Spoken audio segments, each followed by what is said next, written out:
Assalamu alaikum. To jama'a ga wani babban musiba tana ƙara taso mana, ya kamata a ce mun yi gaggawa mun yaƙe ta. Abin da yake faruwa, akwai wani labari da na ji kwanan nan, ko kuma yau ma na ji shi, kuma labarin na ji shi a gun mutanen da gaskiya na gamsu da su sosai. To don haka labari ne da kuma idan ma ba ku gama gamsuwa da shi ba, ku je ku yi bincike ku tabbatar da shi. Sannan kuma duk wanda yake da haƙƙi ko kuma zai iya bidiyo saƙonsa ya je a mutanen mu Hausawa, ya kamata a ce kun yi bidiyo akan wannan. Abin da yake faruwa, majority bankunan da muke amfani da su a Najeriya na 'yan kudu ne, ba na 'yan arewa ba. Idan ma akwai na 'yan arewa to kaɗan ne. To akwai wani banki ana ce mar Polaris, kowa ya san shi, Polaris Bank.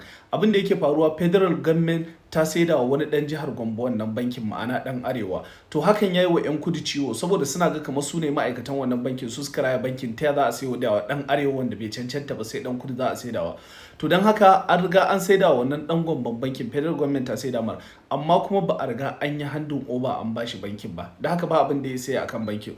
To su kuma tun da suka ga federal government ta saida mar, sai suka ga ba su fito da hanyar da za su lalata bankin kafin ya karbi bankin. Shine sai suka fito da wani rahoto na ƙarya cewa ai wayannan ma'aikacin bankin ko kuma wannan shugabannin bankin suna hana musulmai zuwa sallar juma'a. Hakan yasa yanzu musulmai, mutanen mu 'yan arewa, suna tarfa account a Polaris saboda suna ganin cewa ai tunda sun ci mutuncin musulunci.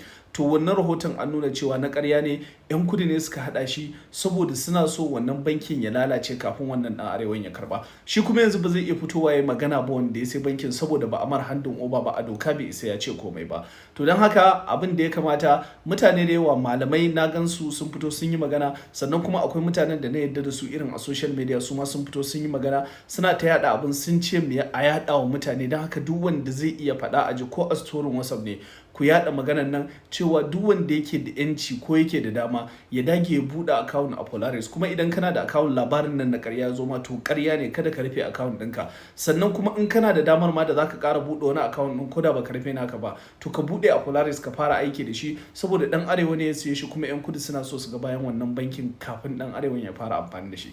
Da haka idan saƙon nan ya je, in ma da kuskure a labarin, in ma da ƙarin bayani da ya dace, mutane su rubuta mana a gun comment. Da haka mutane za ku iya shiga gun comment ku ga ƙarin bayani ga waɗanda suke da ilimi akan abin, in sun sani sun ƙara bayani a comment. Nagode, wassalamu alaikum.